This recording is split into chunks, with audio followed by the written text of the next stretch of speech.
আজকে থেকে প্রায় 4014 বছর আগের কথা। আজকে থেকে যখন আমরা লেকচার দিচ্ছি, এখন থেকে প্রায় 4014 বছর আগের কথা, মানে প্রায় 4000 বছর আগের কথা। হিসাবটা মেলানো হয়েছে এভাবে যে ঈসা আলাইহিস সালাম এবং মুহাম্মদ সাল্লাল্লাহু আলাইহি ওয়াসাল্লামের যে উম্মত, এর মধ্যে ডিস্টেন্স ছিল 570 বছরের মতো। আবার মুহাম্মদ সাল্লাল্লাহু আলাইহি ওয়াসাল্লামের উম্মতের 1444 বছর চলে গেছে, এটা কাউন্ট করা যায়। আর এর আগে ঈসা আলাইহিস সালাম থেকে ইব্রাহিম আলাইহিস সালামের ডিস্টেন্সটা হচ্ছে 2000 বছর। এই ক্যালকুলেশন করলে বোঝা যাচ্ছে যে প্রায় 4000 বছর আগের কথা, বা 4014 বছর আগের কথা। গল্প শুনতে আমাদের ভালো লাগে তো নাকি? গল্পের মাধ্যমে অনেক কিছু জানা যায়। আজকে গল্পটা কিন্তু একটু ইউনিক। আজকে থেকে প্রায় 4014 বছর আগের কথা। একটা চমৎকার সভ্যতা ছিল, ঐতিহাসিক সভ্যতা, তার নাম ছিল ব্যাবিলন। এটা ইরাকে ছিল, সেখানে বাবেল নামে একটা শহর ছিল। আমরা অনেকে জানি না যে বর্তমান বাগদাদ হচ্ছে সেই বাবেল নগরী। বর্তমান বাগদাদ হচ্ছে সেই বাবেল নগরী। আর বাবেল সম্পর্কে আল কোরআনে কিন্তু আয়াত আছে। আল কোরআন এমন একটা কিতাব, বিস্ময়কর কিতাব, যেখানে সবকিছুই নাজিল করা হয়েছে। তো আল্লাহ পাক সূরা কাহফে তো বলেছেন, ওয়ালাকাদ সাররাফনা ফি হাযাল কুরআন লিন-নাসি মিন কুল্লি মাসাল। আমি এই কোরআনে মানব জাতির জন্য প্রত্যেকটা বিষয়কেই ব্যাখ্যা করেছি। ওয়া নাযালনা আলাইকাল কিতাবা তিবয়ানান লিকুল্লি শাই। হে নবী, আমি আপনার প্রতি এমন একটা কিতাব নাজিল করেছি যেটা তিবয়ানান লিকুল্লি শাই, প্রত্যেকটা বিষয়কে ব্যাখ্যা করে। যারা আহলে কোরআন ভ্রান্ত আকীদার অনুসারী, তারা কিন্তু এই আয়াত থেকেই দলিল পেশ করে যে কোরআন তো তিবয়ানান লিকুল্লি শাই, প্রত্যেকটা বিষয়ের ব্যাখ্যা। তার নতুন করে হাদিসের কি প্রয়োজন আছে? এটা আমাদের আলোচনার টপিক না, আমরা ওদিকে যাচ্ছি না। তো আল্লাহ পাক কোরআনে কিন্তু বাবেল নগরীর কথা বলেছেন। সূরাতুল বাকারার 101, 2 এই আয়াতগুলোতে আছে। এই বাবেল নগরী তৎকালীন সময়ে জাদুবিদ্যার একটা আকড়া ছিল আর কি। এর আগে আমরা জানি সুলাইমান আলাইহিস সালামের সময় ওই হারুত আর মারুত দুজন ফেরেশতাকে দিয়ে মানুষকে পরীক্ষা করা হয়েছিল। এই ঘটনাটা সূরা বাকারার 101, 2 এই আয়াতগুলোর মধ্যে আছে, দেখে নিয়েন। আমি রেফারেন্সগুলো বলে দিলাম। এখানে এই বাবেল নগরীর কথাটা আছে, ঠিক আছে? তো এই নগরীতে প্রায় 4014 বছর আগে একটা ফুটফুটে সুন্দর শিশু জন্ম নেয়। দেখতে খুবই সুন্দর, অমায়িক, দেখলেই মানে মন কেড়ে নেওয়ার মতো সুন্দর। এমন কিছু বাচ্চা থাকে কিন্তু দেখলে আদর করতে ইচ্ছা করে, মন কেড়ে নেওয়ার মতো, ইউনিক, সবার চেয়ে আলাদা। এবং জন্ম নিয়েছে সে এমন একটা পরিবারে, যেই পরিবার তৎকালীন সময়কার যে জালেম শাসক নমরুদ, তার প্রধান পুরোহিত, তার নাম আজার। তৎকালীন বাবেলের শাসনকর্তার নাম হচ্ছে নমরুদ এবং তার প্রধান পুরোহিতের নাম আজার। তার ঘরেই জন্ম নিয়েছেন এই তাওহীদের শেকর ইব্রাহিম আলাইহিস সালাম। আল্লাহ পাকের কি মানে, আল্লাহ পাক কি না করতে পারেন? যেখানেই আবু জেহেল, সেখানেই মুহাম্মদ সাল্লাল্লাহু আলাইহি ওয়াসাল্লামের জন্ম হয়।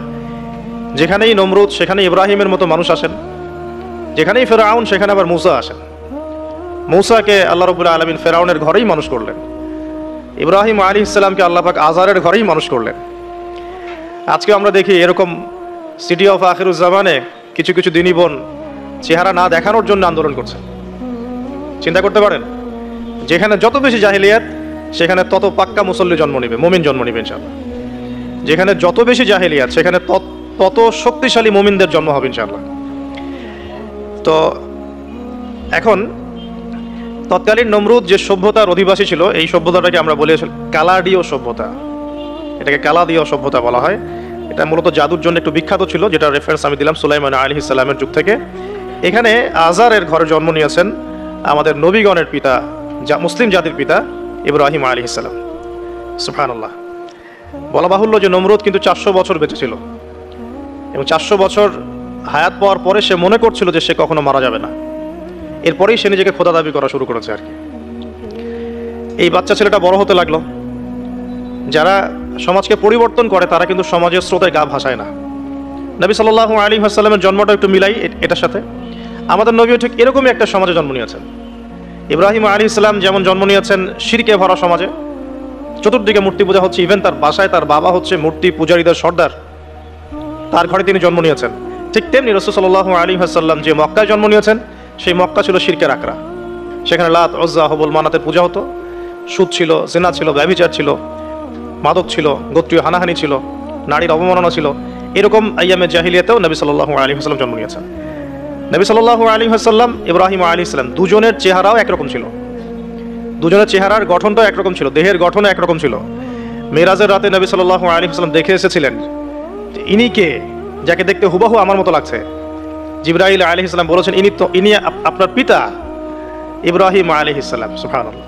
ঠিক তেমনি আমরা খেয়াল করে দেখি যে জীবনের যে চড়াই উতরাই, পারিবারিক জীবন, সামাজিক জীবন, হিজরতের জীবন, দিন প্রতিষ্ঠা ইত্যাদি, প্রত্যেকটা ডিপার্টমেন্টেও ইব্রাহিম আলাইহিস সালাম আর মুহাম্মদ সাল্লাল্লাহু আলাইহি ওয়াসাল্লামের মধ্যে একটা চরম মিল আছে। এটা আমরা আস্তে আস্তে এই গল্পের ভিতরে গেলে বুঝতে পারবো। আর এই কারণেই হয়তোবা আল্লাহ ভালো জানেন, এই কারণেই হয়তোবা আমরা যখন তাশাহুদের পর দরুদ পড়ি, আমরা দরুদের মধ্যে অন্য নবীর নাম নিচ্ছি না, আমরা মুহাম্মদ সাল্লাল্লাহু আলাইহি ওয়াসাল্লামের সাথে ইব্রাহিম আলাইহিস সালামের নাম নিচ্ছি। হতে পারে এটা একটা কারণ, আল্লাহ ভালো জানেন। এখন এরকম পরিবেশে বড় হতে লাগলেন ইব্রাহিম আলাইহিস সালাম। আমি একটু আগে বলেছি যারা সমাজকে পরিবর্তন করে তারা কখনো সমাজের জাহিলিয়াতের স্রোতে গা ভাসায় না।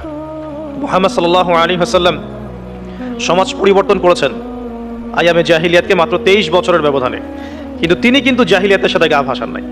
তিনি কখনো সুদ খাননি, তিনি কখনো মূর্তি পূজা করেন নাই, তিনি কখনো কোনো অন্যায় গুনাহ করেন নাই, তিনি কখনো মাদকদ্রব্যের কাছেও যান নাই, কিন্তু সমাজটা ছিল এগুলোতে নিমজ্জিত। ঠিক ইব্রাহিম আলাইহিস সালামের ক্ষেত্রেও সেম, তিনি একজন প্রধান পুরোহিতের ঘরে জন্ম নিয়েও কখনো মূর্তির ধার কাছে যান নাই। বরং একটু যখন বড় হচ্ছেন, একটু বড় বলতে ম্যাচিউরড, আমাদের টিকটক প্রজন্মের মতো না, এরা 20-30 বছর হয়ে গেল ম্যাচিউরড হয় না, বুদ্ধি প্রতিবন্ধী, বিকলাঙ্গ। ইভেন ইদানিং আমাদের মেয়েরা ছেলে হচ্ছে আর কি, আমাদের নারীরা এখন পুরুষত্ব দেখাচ্ছে, আমরা পুরুষেরা ফেসবুকে একটা স্ট্যাটাস দিয়ে ক্ষান্ত হয়ে থাকি। এইটুকু আমাদের দায়িত্ব উম্মার প্রতি। আর এখানে আমরা দক্ষতা অর্জন করেছি অনেক।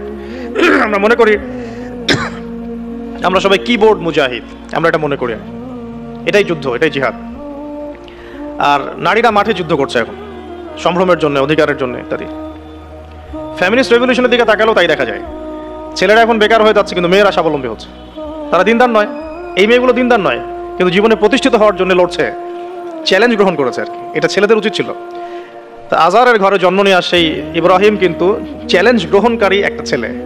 সে এখন তার পিতাকে বলছে, কি বলছেন? আমরা একটু কোরআনের ভাষা শুনি। আল্লাহ রাব্বুল আলামিন বলেছেন, সূরা মারিয়ামের মধ্যে এসেছে ঘটনাটা 41 থেকে 45 নম্বর আয়াতের মধ্যে। আল্লাহ পাক বলছেন, ওয়াযকুর ফিল কিতাবি ইব্রাহিম বা'দা আউযু বিল্লাহি মিনাশ শাইতানির রাজীম। হে নবী মুহাম্মদ সাল্লাল্লাহু আলাইহি ওয়াসাল্লাম, আপনি এই কিতাবে ইব্রাহিমের ঘটনা বর্ণনা করুন। ইয ক্বালা লিআবিহি, যখন ইব্রাহিম তার বাবাকে বললেন, তার বাবা মানে আজারকে বললেন, ইয়া আবাতি, হে আমার বাবা, লিমা তা'বুদু, তুমি কেন ইবাদত করো এমন সত্তার, মা লা ইয়াসমাউ, যে শুনতে পারে না, ওয়ালা ইউবসিরু, দেখতেও পারে না, ওয়ালা ইউগনি আনকা শাইআ, তোমার কোনো উপকার করতে পারে না। একটা ছেলে যার বয়স হবে 15 থেকে 20 হয়তো বা হাইয়েস্ট, তার কাছে কি এমন জ্ঞান আসলো যে সে তার বাবাকে এখন চ্যালেঞ্জ করছে? তার জ্ঞানতাত্ত্বিক যুদ্ধ শুরু হলো, আদর্শিক যুদ্ধ শুরু হলো বাবার সাথে। হে আমার বাবা, আপনি কেন এমন সত্তার ইবাদত করছেন যে শুনতেও পারে না? অসারতা দেখিয়ে দেওয়া হচ্ছে চোখে আঙ্গুল দিয়ে, দেখতেও পারে না, আপনার তো কোনো উপকারও করতে পারে না, কোনো ক্ষতিও করতে পারে না। ওয়ালাম ইউগনি আনকা শাইআ, ইয়া আবাতি, হে আমার বাবা, ইয়া আবাতি ইন্নী আখাফু আন ইয়ামাসসাকা আযাবু মিনার রাহমানি ফাতাকুনা লিশ-শাইতানি ওয়ালিয়া, হে আমার বাবা, আমি ভয় পাচ্ছি যে আপনার উপরে না আবার আল্লাহ পাকের গজব নেমে আসে এবং আপনি শয়তানের ওলি না হয়ে যান। ওলি মানে কি? বন্ধু, বন্ধু, শয়তানের বন্ধু না হয়ে যান। ইয়া আবাতি ইন্নী ক্বাদ জাআনি মিনাল ইলম মা লাম ইয়াতিকা ফাত্তাবি'নি আহদিকা সিরাতান সাওয়িয়া। কি চমৎকার কথা! ছোট্ট ছেলেটা বলছে, হে আমার বাবা, আমার কাছে একটা জ্ঞান আসছে, জ্ঞান, আমার কাছে একটা জ্ঞান এসেছে যেটা তোমার কাছে আসে নাই। ফাত্তাবি'নি, তুমি আমার অনুসরণ করো। আহদিকা, আমি তোমাকে পথ দেখাবো। সিরাতান সাওয়িয়া, সহজ সরল পথ দেখাবো তোমাকে। সন্তান বাবাকে নসিহত করছে। দেখুন, সন্তান বলছে, আমার কাছে এমন জ্ঞান এসেছে বাবা যেটা তোমার কাছে আসে নাই, তুমি আমাকে ফলো করো, আমার অনুসরণ করো, আমি তোমাকে পথ দেখাবো। Ego problem, ego. আজকেও যখন কম বয়সী কোনো মানুষ বেশি বয়সের কাউকে দাওয়াত দিতে যাবে, এরকম প্রবলেম ফেস করতে হবে। তার বাবা কি বললো, কেন ফেস করতে হবে আল্লাহ পাক সেটা বলেছেন সূরা বাকারা। এটা এই সূরাটা সূরা বাকারায় বলেছেন, ওয়া ইযা কিলা লাহু ইত্তাকিল্লাহ, কিছু মানুষ আছে যাদেরকে যদি বলা হয় আল্লাহকে ভয় করুন, আখাযাতহুল ইজ্জাতু বিল ইসম, তাদের প্রেস্টিজে লাগে। এক কথায় কি? প্রেস্টিজে লাগে, প্রেস্টিজ নষ্ট হয়। আখাযাতহুল ইজ্জাতু বিল ইসম ফাহাসবুহু জাহান্নাম, আল্লাহ বলেন ওর জন্য জাহান্নামই যথেষ্ট। তো এখনকার সমাজে প্রবলেমটা আপনারা ফেস করবেন। যদি আপনার বয়স কম হয়, আপনার কাছে অনেক জ্ঞান থাকলেও মানুষ সমাজের নিতে যাবে না। আপনি ক্রিপ্টোকারেন্সি নিয়ে কথা বলছেন, এক শ্রেণী ধর্মনেতাই আপনার পিছনে লেগে যাবে। আপনি ইসলামিক রেভলিউশন নিয়ে কথা বলবেন, ইসলাম এস্টাবলিশমেন্ট নিয়ে কথা বলবেন, ইউনিটি নিয়ে কথা বলবেন, উম্মার করণীয় নিয়ে কথা বলবেন। আপনি এই বয়সে, এত ছোট বয়সে আপনি উম্মার প্রবলেমসগুলো ফাইন্ড আউট করে সেগুলো সলিউশন নিয়ে কথা বলবেন, এত বড় সাহস আপনার, এটাই প্রবলেম। অথচ চমৎকার একটা বিষয়, আমাদের সমাজে এগুলো দেখা যায়, অন্য কোথাও দেখা যায় না। কোনো ড্রাইভারকে জিজ্ঞাসা করবেন, কোনো ড্রাইভারকে জিজ্ঞাসা করবেন, তার স্কিল সম্পর্কে জিজ্ঞাসা করবেন যে আপনার স্কিল কেমন। একটা অ্যান্সার দিবে, আমি 10 বছর থেকে চালাই, বা 15 বছর থেকে চালাই, আমি 27 বছর থেকে গাড়ি চালাই। মানে তার এই বয়সটাই হচ্ছে স্কিলের মানে দলিল, সার্টিফিকেট। এখন এরকম চলছে দিনী অঙ্গনেও। আমি 20 বছর থেকে ফতোয়া দিই, আমি 32 বছর থেকে ওয়াজ করি, আমি এই করি, আমি সেই করি। এই যে জাহির করা, আল্লামা তাকি উসমানী দামাত বরাকাতু এবং তার যারা ছাত্ররা আছেন সারা উপমহাদেশে, স্পেশালি বাংলাদেশে, তাদের অনেকের সাথে আমি দেখা করেছি। তারা একটা নসিহত সবাই কমনভাবে করেন, দেখি নসিহতটা করেন যে কখনো নিজেকে জাহির করবা না, কখনো নিজেকে জাহির করবা না, তাহলে আল্লাহ তোমার এলেম কেড়ে নিবে। আর আমরা এখন দিনী অঙ্গনে জাহির করার জন্য ব্যস্ত, আমি এত বছর থেকে এটা করি, আমি অত বছর থেকে করি। অথচ এটা কোনো দলিল নয়, এটা কোনো সার্টিফিকেট নয়।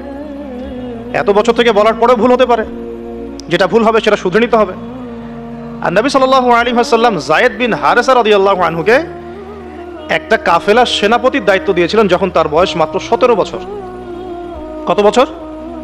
17 বছর বয়সী একজন তরুণ সাহাবী যায়েদ ইবনে হারেসা রাদিয়াল্লাহু আনহু, তিনি নেতৃত্ব দিচ্ছেন এমন সাহাবীদের যে সাহাবীরা তার চেয়ে বয়সে অনেক বড়।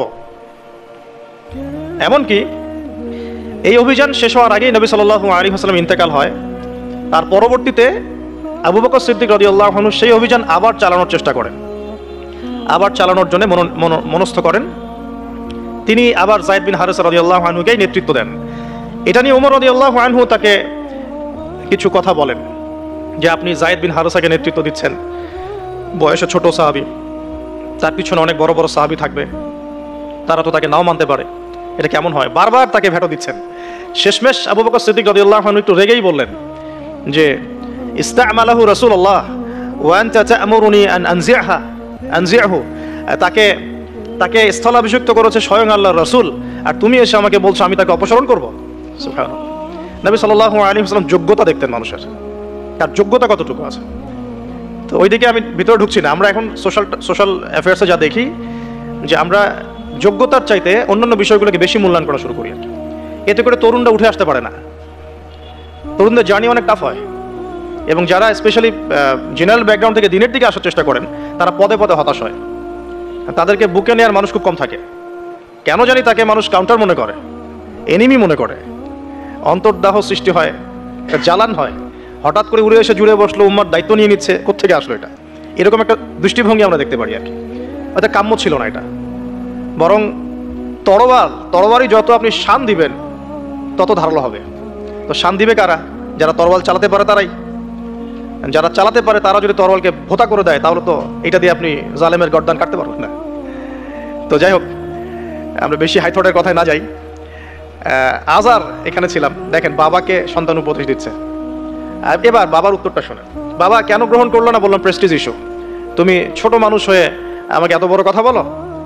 হ্যাঁ, তখন বাবা বলছেন আনতা রাগিবুন আনতা আন আলিহাতিনা ইয়া ইব্রাহিম, হে ইব্রাহিম, তুমি কি আমাদের ইলাহগুলো, উপাস্যগুলো থেকে মুখ ফিরাচ্ছ? তুমি কি আমাদের উপাস্যগুলো থেকে মুখ ফিরিয়ে দিচ্ছ? আনতা রাগিবুন আনতা আন আলিহাতিনা ইয়া ইব্রাহিম লা ইল্লাম তানতাহি, যদি বিরত না হও, ঠিক যেমন থ্রেট আমাদেরকে করা হয়, যদি বিরত না হও, লা ইল্লাম তানতাহি লা আরজুমান্নাকা রাহজান মালিয়া, তিনি বলছেন যদি বিরত না হও তাহলে তোমার মাথাটা পাথর দিয়ে মেরে ফাটিয়ে ফেলবো। আরজুমান্নাকা মানে রজম করবো। রজম মানে কি? যে কোমর পর্যন্ত গেথে পাথর মারা, বিবাহিত পুরুষ জেনা করলে যেটা শাস্তি হয়। লা ইল্লাম তানতাহি, যদি বিরত না হও, লা আরজুমান্নাকা রাহজান মালিয়া, দূর হও এখান থেকে বের হও হতভাগা, আমরা বলি না, দূর হও এখান থেকে, ঠিক ওই রকম। যদি ফিরে আসো ভালো কথা, না ফিরে আসলে রজম করে দিব, মাথা ফাটিয়ে ফেলবো পাথর দিয়ে মেরে, এখান থেকে দূর হও হতভাগা। কাকে বলছে এটা? ইব্রাহিম আলাইহিস সালামকে। এবার তিনি খুব নরম সরম মানুষ, শান্তিকামী মানুষ, তিনি বলছেন ক্বালা সালামুন আলাইক। এই সালামুন আলাইক কথাটা শিখে নেবেন। জীবনে অনেক ক্ষেত্রে কাজে লাগবে। সালামুন আলাইক মানে আপনার উপর শান্তি বর্ষিত হোক। যখনই আপনি কলিউশন অ্যাভয়েড করতে চাবেন, সালাম দিয়ে চলে আসতে হবে, সেটা পরিবারেও, সমাজেও, দিন প্রতিষ্ঠার ক্ষেত্রে। কেউ আপনাকে সমালোচনা করছে, গালিগালাজ করছে, গীবত তহমত করছে, আপনাকে নিয়ে এপিসোড বানাচ্ছে, মানে আপনি কি করবেন? প্রত্যেকটার কাউন্টার দিতে থাকবেন? তাহলে আপনার গোল নষ্ট হয়ে যাবে, আপনার গোল থেকে আপনি বিচ্যুত হয়ে যাবেন। এগুলো নিয়ে আপনাকে ব্যস্ত থাকতে হবে। তখন এগুলো নিয়ে উম্মাহ ব্যস্ত আছে বলেই এখন পর্যন্ত গোল অ্যাচিভ হয় নাই। আমরা এগুলো নিয়ে ব্যস্ত আছি বলেই এখনো গোল অ্যাচিভ হয় নাই। এই কারণে ইব্রাহিম আলাইহিস সালামের সুন্নাহ হচ্ছে সালামুন আলাইক, তোমাদের উপর শান্তি বর্ষিত হোক। হ্যাঁ, তবে যে জায়গাটাতে দালিলিকভাবে জ্ঞানতাত্ত্বিক যুদ্ধ করতে হবে সেটা করতে হবে, সেটা অন্য ইস্যুস। তো ইব্রাহিম আলাইহিস সালামকে পরিবার ছাড়তে হলো। পরিবার মানে তার মাকে ছাড়তে হলো, তার বাবাকে ছাড়তে হলো। তার কোনো অপরাধ আছে? ইব্রাহিম আলাইহিস সালামের কোনো অপরাধ আছে? না। এখন আমরা তো অনেক সময় মনে করি আমি তো নিরপরাধ, নির্দোষ, তাহলে আমার উপরেই কেন এরকম হচ্ছে? ইব্রাহিম আলাইহিস সালামের কোনো অপরাধ আছে? নাই।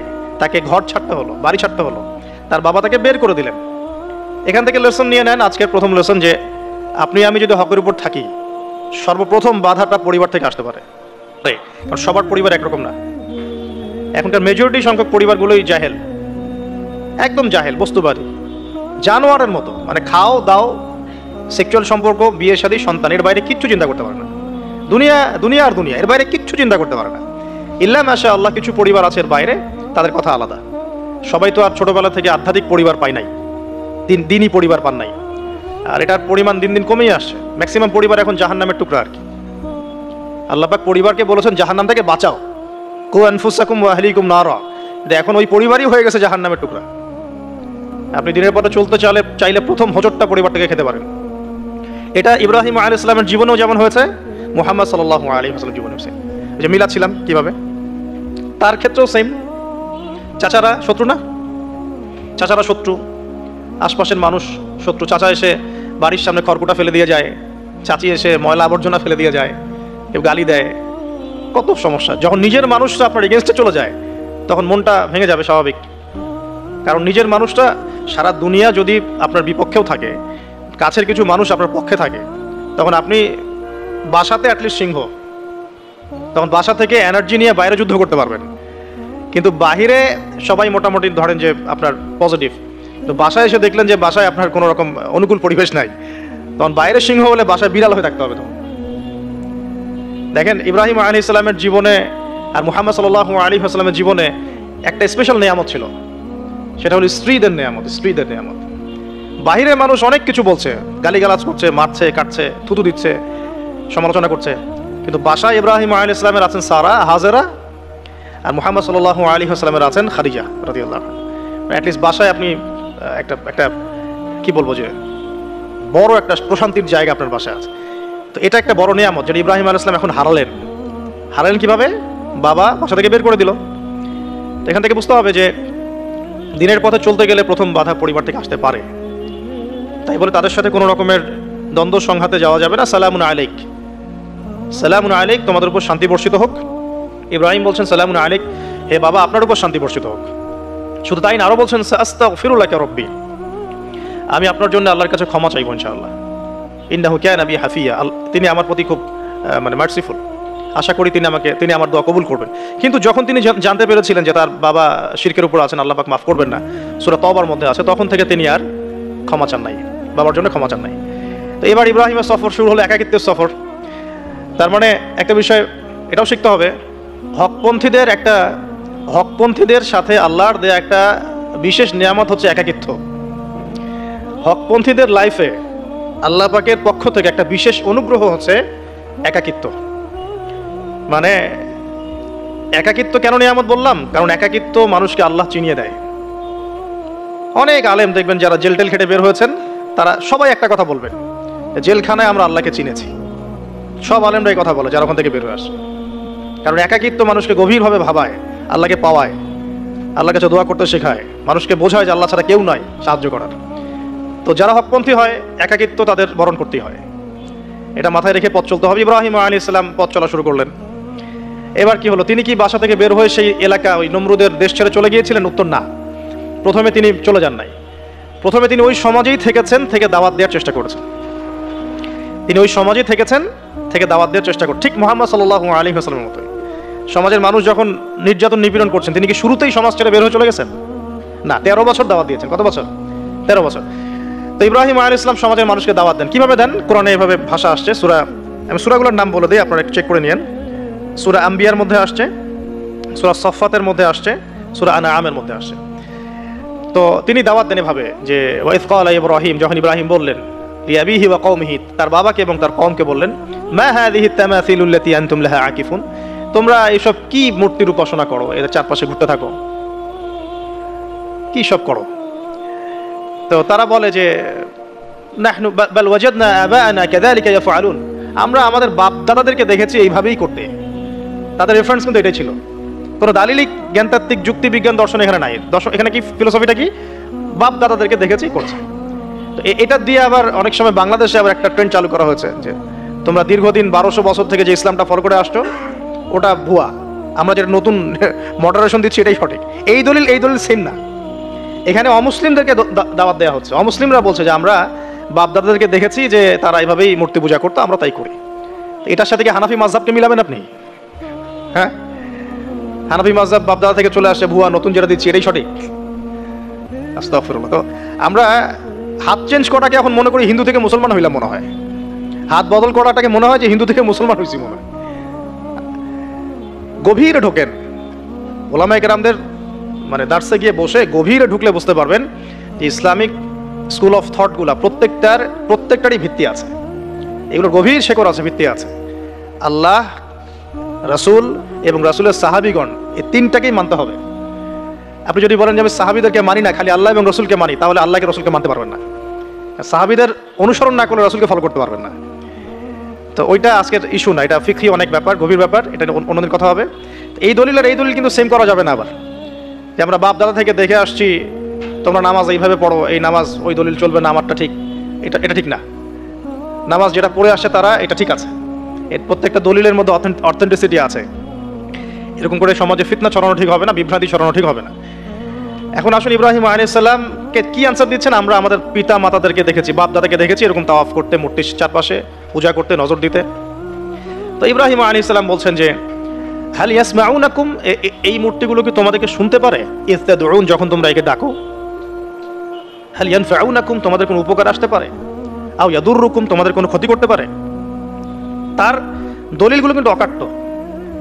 ইব্রাহিম আলাইহিস সালামের দলিলগুলো কিন্তু এখানে, যুক্তিগুলো কিন্তু অকাট্য। আসলে কি সে শুনতে পারে? আসলে কি সে দেখতে পারে? আসলে কি সে তোমার উপকার করতে পারে? তাদের কিন্তু কিছু বলার নাই এখানে। তারা বলছে বাল ওয়াজাদনা আবাআনা কাযালিকা ইয়াফআলুন, আমাদের পিতা মাতা বাপ দাদাদেরকে দেখেছি এইভাবেই করতে। ইব্রাহিম আলাইহিস সালাম বলছেন যে ইন্নাকুম আনতুম লাফি দালালিম মুবিন, তোমরা তো সুস্পষ্ট বিভ্রান্তির মধ্যে আছো তাহলে। তো এরকম আরো অনেক আয়াত আছে সূরা সফফাতের মধ্যেও, ওয়া ইন্না মিন শিয়াতিহি লা ইব্রাহিম ইয জাআ রাব্বাহু বিকলবিন সালিম ইয ক্বালা লিআবিহি ওয়া কওমিহি মাযা তা'বুদুন, তোমরা কিসের ইবাদত করো? আইফকান আলিহাতান দুনাল্লাহি তুরিদুন, তোমরা কি আল্লাহ সম্পর্কে মিথ্যা আরোপ করতে চাচ্ছ? ফামা যান্নুকুম বিরাব্বিল আলামিন, আল্লাহ রাব্বুল আলামিন সম্পর্কে তোমাদের কি ধারণা? এভাবে তিনি তার কওমকে দাওয়াত দিতে লাগলেন। কিন্তু তাদের কওমের দলিল একটাই ছিল, বাপ দাদাদেরকে দেখেছি এভাবে মূর্তি পূজা করতে, তাই করি। সনাতন, এটা ছিল কি? সনাতন থটস। অথচ সর্বপ্রথম এটা শুরু হয় কোন নবীর আমল থেকে? নূহ আলাইহিস সালাম। নূহ আলাইহিস সালামের যুগের মানুষ সর্বপ্রথম এই মূর্তি পূজা শিরক করেছে। এর আগে মূর্তি পূজা ওয়ার্ল্ডে ছিল না, নূহ আলাইহিস সালামের যুগ থেকে শুরু হয়েছে। তাহলে এটাকে আমরা সর্বোচ্চ পর্যায়ে সনাতন বলতে পারি না। তারও আগে যে সময় চলে গেছে, ওই সময় মানুষ তাওহীদপন্থী ছিল আদম আলাইহিস সালামের যুগে, তখন মানুষ এই কাজ করতো না। শুরুটা কেমন করে হলো? ভালো উদ্দেশ্যে শুরু হয়েছিল, ভালো মনে করে। কেমন? যে মানুষ এরকম চিন্তা করে নিয়েছিল যে এই মানুষগুলো লাত, উজ্জা, হুবল, ইয়াগুথ, ইয়াউক, নাসর, ইয়াগুথ, ইয়াউক, নাসর, এই ভালো মানুষগুলো আল্লাহর খুব নেককার বান্দা ছিলেন। তাদের স্ট্যাচু তৈরি করা যায়, তৈরি করলে কি হবে? এগুলোকে দেখলে আমাদের আগ্রহ জন্মাবে ইবাদত করার ব্যাপারে। এটা ছিল ওদের থটস। শয়তান এভাবেই তাদেরকে ইনফ্লুয়েন্স করেছিল আর কি, তারা তাই করলো। এই জেনারেশনটা যখন মারা গেল, পরের জেনারেশন যখন আসলো, তখন শয়তান ওদেরকে বোঝালো, ধরেন 100-200 বছর পরে বোঝালো যে ওরা খুব ভালো মানুষ ছিল, ওদের মূর্তিকে মসজিদের বাইরে না রেখে ভিতরে ঢুকিয়ে ফেলো, তাদেরকে সিজদা করতে হবে না, ভিতরে ঢুকিয়ে ফেলো, ইবাদতে মনোযোগ আসবে। পরের জেনারেশন এই কাজটাই করলো। থার্ড জেনারেশনকে শয়তান বোঝালো যে সরাসরি ওদের কাছে চাইলেই হবে, তারা আল্লাহ পাকের অনেক কি আনুগত্যপ্রাপ্ত নৈকট্যপ্রাপ্ত বান্দা, সরাসরি তাদের কাছে চাইলেই হবে। আল্লাহর কাছে চাওয়া এখানে চাওয়া একই কথা, ওখানে সেজদা করা এখানে সেজদা করা একই কথা। এখান থেকে শুরু হলো সরাসরি স্ট্যাচু ওয়ার্শিপ, সরাসরি স্ট্যাচু ওয়ার্শিপিং এখান থেকে শুরু হয়েছে। তো আমরা আমাদের হিন্দু ভাই বোন যারা আছেন, আমাদের আশপাশে অমুসলিম ভাই বোন, তাদের প্রতি সম্মান রেখেই এই হিস্ট্রিগুলো পড়তে বলবো আর কি, এবং যুক্তি দর্শনগুলো খুঁজতে বলবো। আসলে কি তারা শুনতে পায়? আসলে কি সে আমার কোনো উপকার করতে পারে? আসলে কি সে আমার কোনো ক্ষতি করতে পারে? আসলে কি সে সৃষ্টিকর্তার প্রতিমূর্তি হতে পারে কিনা? তো আমরা এটা আহ্বান জানাবো, আমরা কারো ধর্মীয় অনুভূতিতে আঘাত করব না। ইসলাম আমাদেরকে এটা শিখায় না। ইসলাম এটা শিখায় যে মানুষকে হিকমার সাথে প্রজ্ঞার সাথে দাওয়াত দেয়া, যাতে করে তারা জাহান্নামের রাস্তা থেকে ফিরে আসতে পারে ইনশাআল্লাহ। এখন আসুন, আরও একটা দাওয়াত ইব্রাহিম আলাইহিস সালাম তার কওমকে দিলেন। সেটা কি? এবার এখানে সমাজের মানুষের সাথে ওই সমাজের ধর্ম নেতারাও ছিল। সমাজে কিন্তু কয়েক শ্রেণীর মানুষ থাকে, মানে সামাজিক নেতা, ধর্মনেতা, রাষ্ট্রনেতা। তো রাষ্ট্রনেতা পর্যায়ে এখনো ইব্রাহিম আলাইহিস সালাম যান নাই, এখন সমাজ নেতা আর ধর্মনেতা চলছে আর কি। এবার ধর্মনেতা আসলো, এসে ধর্মনেতারা তাকে বোঝানোর চেষ্টা করলো যে এই আসমানের তারা, চাঁদ, সূর্য, প্রকৃতি, গাছপালা, এগুলোও ইলাহ, এগুলোর ইবাদত করা যায়। এই ঘটনা আল্লাহ রাব্বুল আলামিন সূরা আনআমের মধ্যে বলেছেন। তো ইব্রাহিম আলাইহিস সালামকে তারা দেখাচ্ছে, এটা আরবীয় একটা কাব্যিক ভাষায় কোরআনে এসেছে, চমৎকার ভাষায়, যে ফালাম্মা জান্না আলাইহিল লাইল, যখন তার উপর রাত আচ্ছাদিত হলো, রাআ কাওকাবা, তখন ইব্রাহিম আলাইহিস সালাম কি দেখলেন? আকাশে তারা দেখলেন। ঠিক আছে, তারা দেখলেন। মূর্তি পূজার এখানেই আছে, ধর্মনেতারাও এখানেই আছে। তো তিনি বলছেন হাযা রব্বি, এটা আমার রব। ফালাম্মা ফালা, যখন তারকাগুলো অস্তমিত হলো, ক্বালা লা উহিব্বুল আফিলিন, আমি তো অস্তমিত যাওয়া জিনিসকে পছন্দ করি না। রব তো অস্তমিত যাবে না, এখানেও যুক্তি লাগবে, তো আমার ফিলোসফি লাগবে, আমার এখানে দর্শন লাগবে, এখানে তো আমাকে মানে প্রজ্ঞা দিয়ে বোঝাতে হবে। এটা তো অস্তমিত হয়ে গেল, এটা তো রব হতে পারে না। ফালাম্মা রাআল কামারা বাযিগান, যখন সে চাঁদকে দেখলো জলজল করছে একদম।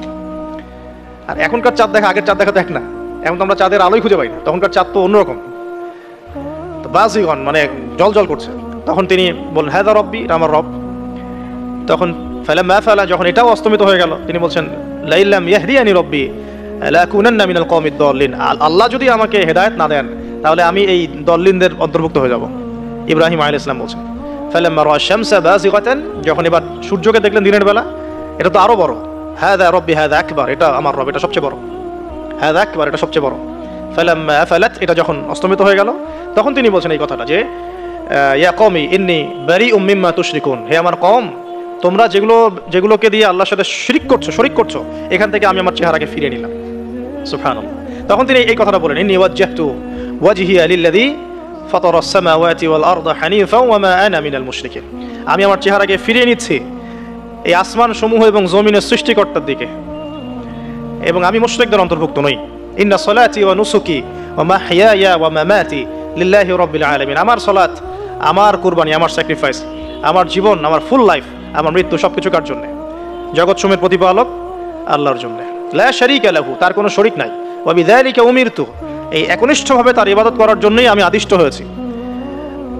ওয়া বিযালিকা উমিরতু ওয়া আনা মিনাল মুসলিমিন, এবং আমি মুসলিমদের অন্তর্ভুক্ত। এই শুরু হলো এবার পুরো স্পষ্টভাবে তাওহীদের ঘোষণা দেয়া। তবে ইব্রাহিম আলাইহিস সালামের এক একটা পদক্ষেপ কি যৌক্তিক না, বৈজ্ঞানিক না, এবং অকাট্য প্রমাণ আছে না, এগুলোকে কিন্তু ভেদ করতে পারছে না তারা। এবার ইব্রাহিম আলাইহিস সালাম চিন্তা করলেন দাঁড়া, এবার উচিত শিক্ষা দিতে হবে।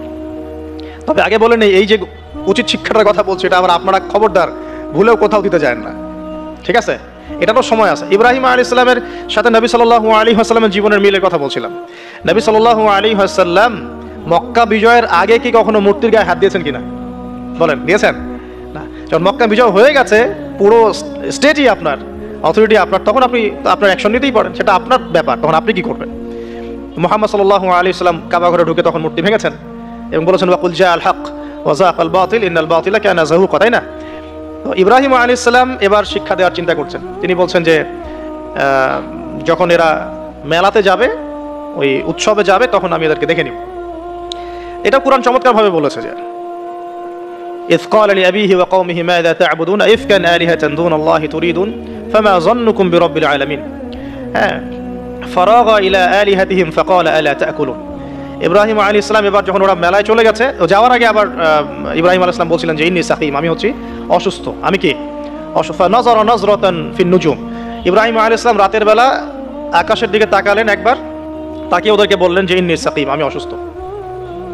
এটা কৌশল, আমি অসুস্থ। এটা কৌশল। এই কৌশল আবার সব জায়গায় খাটাতে যায় না আর কি। তো এবার যখন তারা চলে গেল, ফারাগা ইলা আলিহাতিহিম ফাকালা আলা তাকুলুন, এবার তিনি ওই মূর্তি গৃহ যেটা ওদের, ওখানে ঢুকে বলছেন যে আলা তাকুলুন, তোমাদের কি হলো, খাচ্ছ না কেন? কাদেরকে বলছে এই কথা? মূর্তি, খাচ্ছ না কেন? মা লাকুম লা তানতিকুন, কি হলো, কথা বলছো না কেন? এবার ফারাগা আলাইহিম দরবাম বিল ইয়ামিন, এবার ইয়ামিন মানে ডান হাত, ডানাতে যা পেয়েছিলেন আর কি, তা দিয়ে সবগুলোকে ভেঙে চুরমার করে ফেলছে। ব্যাস এবার ওরা যখন আসলো এসে বলছে যে আনতা ফাআলতা হাযা বিআলিহাতিনা ইয়া ইব্রাহিম, ইব্রাহিম তুমি কি আমাদের উপাস্যদের সাথে এই কাজ করেছো? ইব্রাহিম বলছেন লা বাল ফাআলাহু কাবীরুহুম হাযা, বরং এই বড়টা এই কাজ করছে। এর মধ্যে সবচেয়ে বড় যেটা আছে এই ব্যাটার কাজ, আমি করি নাই, আমি তো করি নাই। তখন ওরা তো এটা তো হতভম্ব হয়ে গেল, যে সে বলছে যে তুমি তো জানো, তুমি তো খুব ভালো করেই জানো যে তারা কথা বলতে পারে না, নড়াচড়া করতে পারে না, কিছুই করতে পারে না। তখন তিনি বলেন তাহলে তোমরা কেন এমন ইলাহের উপাসনা করো যে কথাও বলতে পারে না, শুনতেও পারে না, দেখতেও পারে না, তোমার উপকারও করতে পারে না, ক্ষতিও করতে পারে না। কিন্তু এবারও কিন্তু যুক্তি নাই, কোনো তাদের কাছে কোনো দলিল নাই, কোনো প্রমাণ নাই, কোনো যুক্তি দর্শন কিচ্ছু নাই। এবার শুরু হলো জুলুম। জালেমের কাজ কি? যুক্তি, জ্ঞান, দর্শন, বিজ্ঞান এগুলো দিয়ে যখন পরাস্ত, এগুলো দিয়ে পারছি না, এবার পেশি শক্তি। এবার কি? পেশি শক্তি। ব্যাস এবার পেশি শক্তি। ইব্রাহিম আলাইহিস সালামকে নিয়ে যাওয়া হচ্ছে নমরুদের দরবারে। এবার চলো, এবার তোমার আজকে খবর আছে।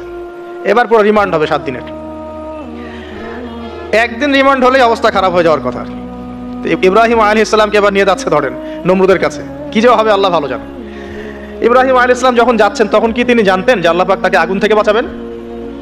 এই ঘটনা যে ঘটবে তিনি কি জানতেন? আচ্ছা, আমরা না হয় জানি যেমনটা হয়েছিল। ইব্রাহিম আলাইহিস সালাম ওই সময় তো আর জানতেন না যে কি হতে যাচ্ছে। তার মানে ওই সময় তার ইমানের তেজ, তার স্থিরতা, ইস্তেকামা এবং তাওয়াক্কুল কত বেশি ছিল। তাকে নিয়ে যাওয়া হচ্ছে এবারে নমরুদের সামনে দাঁড় করিয়ে। নমরুদ এবার একটু মজা নিয়ে জিজ্ঞাসা করলো যে কে তোমার রব? ওই কবরের প্রশ্ন করার মতো, মান রব্বুক, তোমার রব কে? তো ইব্রাহিম আলাইহিস সালাম বলছে রব্বি আল্লাযী ইউহয়ী ওয়া ইউমীত, আমার রব তিনি যিনি জীবন দেন মৃত্যুও দেন। এবার নমরুদ বলছে ক্বালা আনা উহয়ী ওয়া উমীত, আমি তো জীবন দিই আর মৃত্যু দেই। কিভাবে? একজন যাবজ্জীবন প্রাপ্ত আসামিকে ডেকে নিয়ে ছেড়ে দিল, দিয়ে বললো যে জীবন দিলাম। আর একজন আসামিকে ডেকে তৎক্ষণাৎ মৃত্যুদণ্ড দিয়ে মৃত্যু দিলাম। তো ইব্রাহিম দেখলেন আলাইহিস সালাম এ তো মোটা বুদ্ধির মানুষ, কারণ যে যত বড় জালেম হয় তার বুদ্ধি তত মোটা হয়, কিন্তু এটা মাথায় রাখবেন। ফেরাউনের মতো জুলুম মানুষের বুদ্ধি লোপ করে দেয়, আর শিরক মানুষের মধ্যে ভয় সঞ্চার করে। যখন আপনি শিরক করতে থাকবেন মনে খুব ভয় কাজ করবে। এবং মুশরিক বাহিনী কখনো ইসলামের বিজয় লাভ করতে পারে নাই। যে মুসলিম সেনাবাহিনীর মধ্যেও শিরক ছিল না, ওরা যুদ্ধের মাঠে পরাজিত হয়ে গেছে। ইতিহাস ঘাটবেন, মুসলিম যে সেনাবাহিনীর মধ্যে শিরক ছিল ওই সেনাবাহিনী পরাজিত হয়ে গেছে। আবার অল্প গুটি কয়েক সেনাবাহিনী তারা তাওহীদপন্থী ছিল, তারা জয়লাভ করেছে।